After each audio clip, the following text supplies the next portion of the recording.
وادی رضا کی کوئی ہمالہ رضا کا ہے، اور جس سمت دیکھیے وہ علاقہ رضا کا ہے۔ اسی پر میں تھوڑی دیر میں آپ سے روبرو رہوں گا۔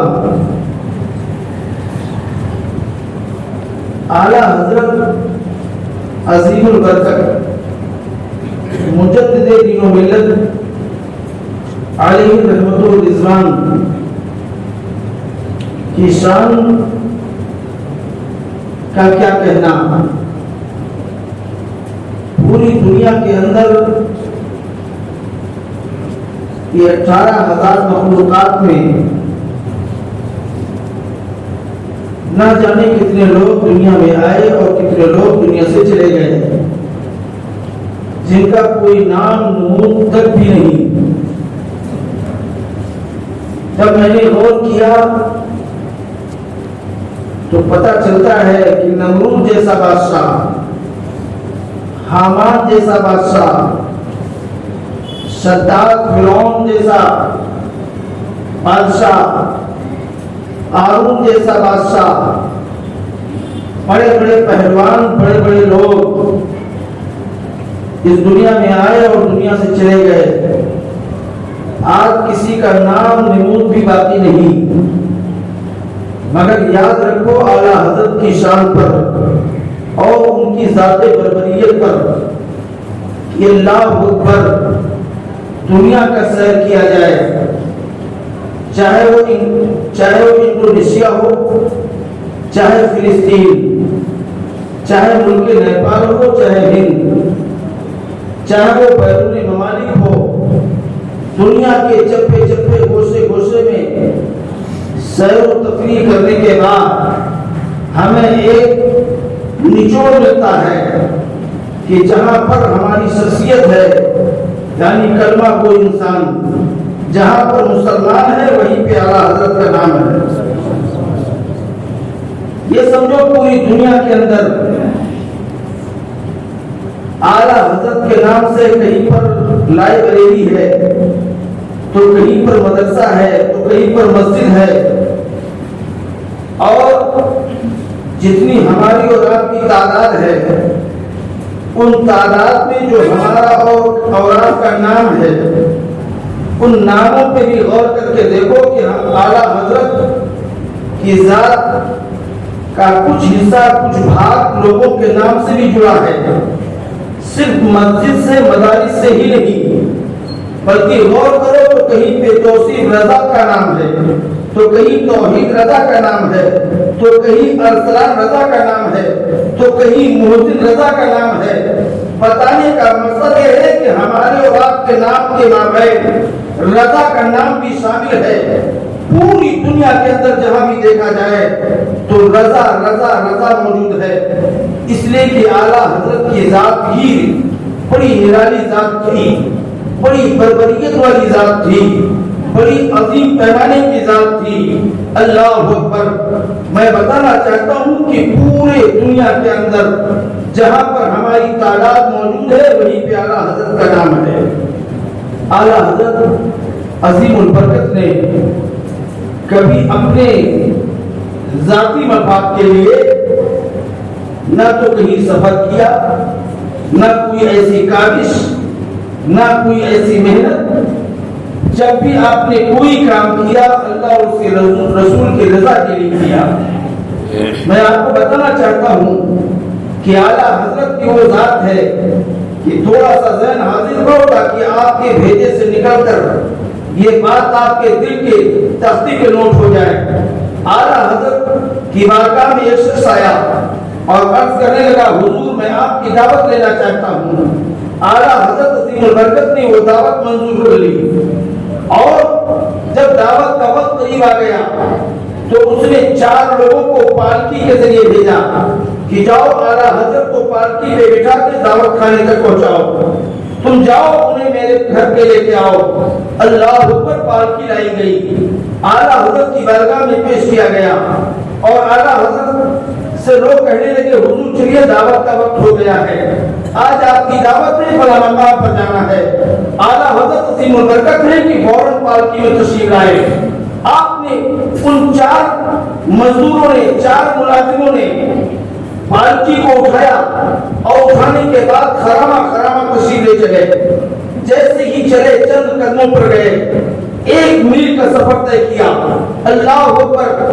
کچھ دور جانے کے بعد اعلیٰ حضرت فرماتے ہیں کہ اے پالکی سنبھالنے والوں تم اپنی پالکی روکو. سب لوگوں نے پالکی روک دی. آپ نے کہا پالکی سے اتارو. پالکی سے اتار دیا. اتارنے کے بعد حضور اعلیٰ حضرت پالکی سے باہر آ گئے. آپ نے فرمایا کہ سنو یہ 4 افراد ہیں.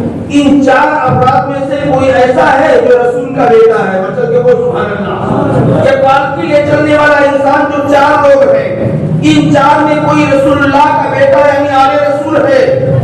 لوگوں نے کہا حضور یہ آپ کو کیسے خبر ہو گئی؟ آپ نے فرمایا کہ میں ان کے بو کی خوشبو آل رسول کے بو کی خوشبو محسوس کر رہا ہوں.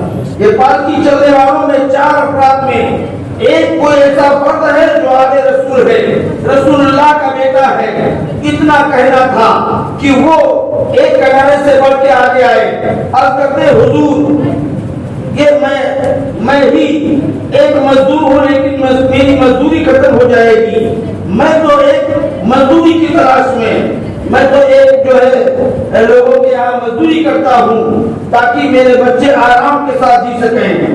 یا رسول اللہ یہ میں ہی آل رسول ہوں. اتنا کہنا تھا کہ میرے اعلیٰ حضرت عظیم البرکت نے فوراً اپنے سر سے اپنا عمامہ شریف اتارا اور ان کے اوپر سجایا, ان کے پیروں پہ رکھا, پھر ان کے سر پہ رکھا اور کہا حضور بس آپ اندر تشریف رکھیے. اس مزدور کو پیار سے پالکی میں بٹھایا. اعلیٰ حضرت نے خود پالکی اٹھائی, اپنے کندھے پہ رکھا اور کہا سن لو کہ میں اس لیے کر رہا ہوں جتنے قدم میرے مکان سوداگران سے یہاں تک چل کے پالکی آئی ہے وہاں تک میں واپس لے جاؤں گا, اس کے بعد میں پھر آگے جاؤں گا. اللہ اکبر. کیوں؟ اس لیے کہ کل کہیں قیامت کے دن اگر مجھ سے پوچھا گیا, میرے رسول نے مجھ سے پوچھا کہ تم میرے بیٹے کے کندھے پہ سوار ہو گئے تو میں اس کا جواب کیا دوں گا. یہ ہے اپنے رسول کا مقام اور مرتبہ جو حضور اعلیٰ حضرت نے بتایا کہ آل رسول کا مرتبہ کیا ہے. اللہ اکبر اللہ اکبر. اعلیٰ حضرت کی شان بڑی عظمت والی شان ہے. میں ایک بار اور بتاؤں. اللہ اکبر. اعلیٰ حضرت کی بارگاہ میں ایک چھوٹا سا بچہ آیا, دوڑتا ہوا آیا کہ حضور اور اپنے کرتے کے دامن میں کچھ لیے ہوئے اعلیٰ حضرت کی بارگاہ میں آیا. عرض کرنے لگا حضور آپ کی دعوت میرے گھر پہ ہے. اعلیٰ حضرت فرماتے ہیں کہ تم ایک چھوٹے سے بچے ہو, دعوت لینے کے لیے میرے پاس آئے, کیا تمہارے گھر میں کوئی بڑا انسان نہیں ہے؟ کوئی تم سے بڑا کوئی نہیں ہے؟ بچے کے آنکھ میں آنسو آ گئے. کہنے لگا حضور میرے باپ کا انتقال ہو گیا, میں یتیم ہوں, میری ماں نے آپ کی دعوت کے لیے کہا ہے. اتنا سننا تھا کہ اعلیٰ حضرت فرماتے ہیں کہ بابا تم پریشان نہ ہو, دعوت منظور ہے. اب یہ بتاؤ کہ دعوت ہوگی کب؟ بچہ کہنے لگا کہ حضور آپ کی دعوت ہے. حضور نے فرمایا, اعلیٰ حضرت فرماتے ہیں کہ بتاؤ دعوت کب ہے؟ تو بیٹے نے کہا حضور میری ماں نے تو کل کے بارے میں کہا ہے. اعلیٰ حضرت فرماتے ٹھیک ہے کل آنے دیجیے, انشاءاللہ ہم آپ کے غریب خانے پہ آپ کے گھر پہ ہم پہنچ جائیں گے.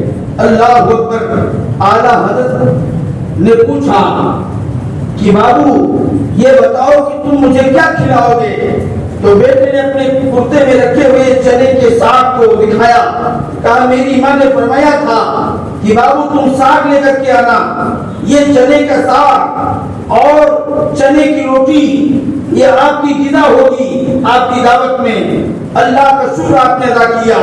اللہ اکبر. اعلیٰ حضرت کی ذات دیکھو, اس سے پہلے ڈاکٹر نے منع کیا تھا کہ آپ کوئی چنے کی روٹی اور یہ ایسی سبزی آپ کے لیے نقصان دہ ہے, آپ کو پہلے ڈاکٹر نے منع کیا تھا. لیکن ادھر ایک یتیم کے دعوت کا معاملہ تھا, اعلیٰ حضرت نے دعوت منظور کی اور آپ نے کچھ بھی نہ کہا. وقت متعینہ پر حضور اعلیٰ حضرت وہاں تشریف لے گئے. تو جیسے ہی پہنچے دروازے پہ دستک دی, پوچھا کون؟ تو کہا جس کی دعوت لی گئی تھی بیٹا دروازے پہ آیا. کہا امی جان جس کی دعوت لی گئی تھی وہ تشریف لا چکے ہیں. فوراً ہی دروازہ کھولا گیا. ماں نے ایک پھٹا ایک پیون لگا ہوا کونے کا ٹاٹ اللہ اوپر بھیجا کہ جا کے بچھا دو اور اس کے بعد لے جاؤ کھانا لگا دو. بیٹے نے وہ جیسے ہی پھٹا ہوا ٹاٹ دیا. اعلیٰ حضرت نے دروازے پہ ہی وہ ٹاٹ بچھا کر بیٹھ گئے اور اس کے بعد کھانا پیش کیا گیا. اعلیٰ حضرت نے وہ کھانا نوش کیا. آپ کے ساتھ آپ کے شاگرد رشید بھی موجود تھے. نہ جانے کتنے لوگ موجود تھے. اعلیٰ حضرت نے فرمایا ہے میرے شاگردوں دعوت میری ہے میں کھاؤں گا اور کسی کو اس دعوت میں کسی کو اجازت نہیں ہے. اعلیٰ حضرت نے کھانا نوش کرنا شروع کیا. ایک لقمہ کھایا, 2 لقمے کھایا, 4 کھایا, یہاں تک کہ ایک روٹی سماپت ہو گئی. پھر آپ نے کھانا ہی شروع کیا, دوسری روٹی کھا لی. اب لوگ کھانے سے فارغ ہو گئے. آپ نے دعا پڑھی, واپس آ گئے. شاگردوں نے عرض کیا اے اعلیٰ حضرت, اے حضور آپ یہ بتائیے کہ جب ڈاکٹر نے منع کیا تھا کہ چنے کی روٹی آپ کے لیے نقصان دہ ہے تو آپ نے ایسا کیوں کھایا؟ آپ نے فرمایا کہ بات یہ تھی اگر میں کہیں ایک لقمہ کھاتا تو کہیں یتیم کا دل نہ ٹوٹ جاتا, کہیں اسے چوٹ نہ پہنچ جاتی کہ غریب کی دعوت تھی اس لیے حضور نے صرف ایک لقمہ کھایا, اس لیے میں نے شکم سیر ہو کر کھایا. اگر کوئی بیماری مجھے لگے تو وہ لگ جائے, ہم موت کے شکار ہو جائیں تو ہو جائیں, لیکن کسی یتیم کا دل کو تکلیف نہ پہنچے. اللہ اللہ وہ اعلیٰ حضرت کی ذات ہے کہ آپ نے یتیموں کو کس طریقے سے, یتیموں پہ کس طرح شفقت فرمایا. آپ نے آل رسول کا مذہب و مرتب کس طریقے سے بتایا. اعلیٰ حضرت کو ایسے لوگوں نے نہیں پہچانا.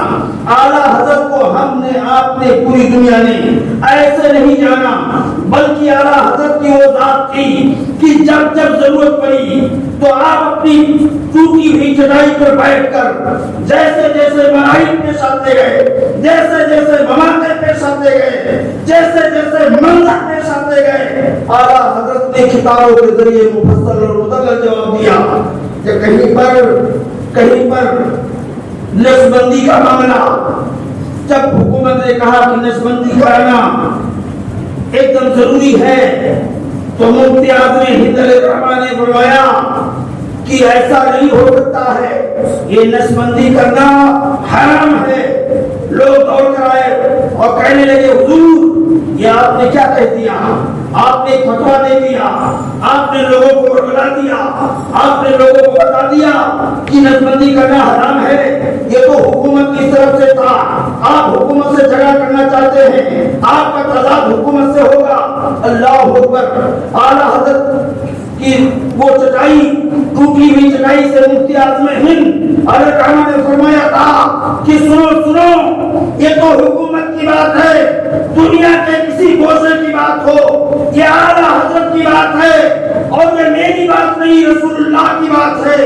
اگر یہ بات نہیں مانی گئی تو یہ حکومت بدل سکتی ہے, مگر یہ مفتی اعظم ہند کا فتویٰ